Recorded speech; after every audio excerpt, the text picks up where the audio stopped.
Episode number 60. You'll have a splitting headache tomorrow if you drink much of that. I wouldn't, Meg. Your mother doesn't like it, you know, he whispered, leaning over her chair, as Ned turned to refill her glass, and Fisher stooped to pick up her fan. I'm not Meg tonight, I'm a doll who does all sorts of crazy things. Tomorrow I shall put away my fuss and feathers and be desperately good again, she answered with an affected little laugh. Wish tomorrow was here, then, muttered Laurie, walking off, ill-pleased at the change he saw in her. Meg danced and flirted, chattered and giggled, as the other girls did.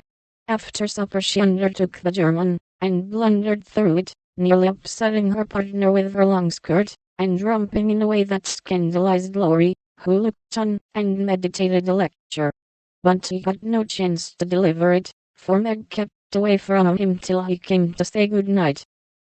Remember, she said, trying to smile, for the splitting headache had already begun. Silence à la mort, replied Laurie, with a melodramatic flourish, as he went away. This little bit of byplay excited Annie's curiosity, but Meg was too tired for gossip, and went to bed, feeling as if she had been to a masquerade, and hadn't enjoyed herself as much as she expected.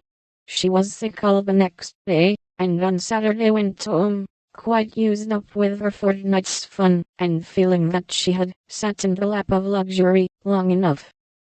It does seem pleasant to be quiet, and not have company manners on all the time. Home is a nice place, though it isn't splendid, said Meg, looking about her with a restful expression, as she sat with her mother and Joe on the Sunday evening.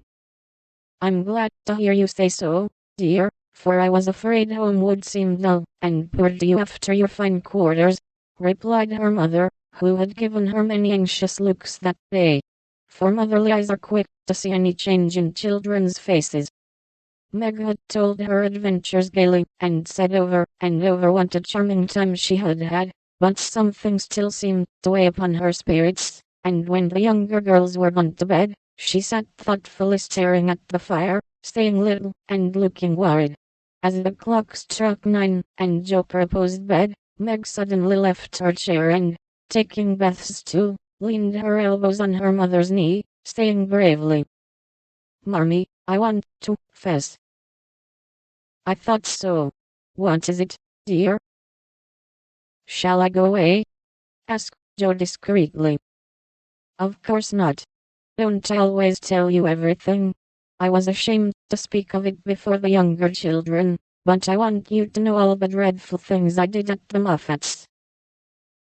"We're prepared," said Mrs. March, smiling but looking a little anxious. "I told you they dressed me up, but I didn't tell you that they powdered, and squeezed and frizzled, and made me look like a fashion plate. Laurie thought I wasn't proper. I know he did, though he didn't say so, and one man called me a doll. I knew it was silly, but they flattered me, and said I was a beauty, and quantities of nonsense, so I let them make a fool of me.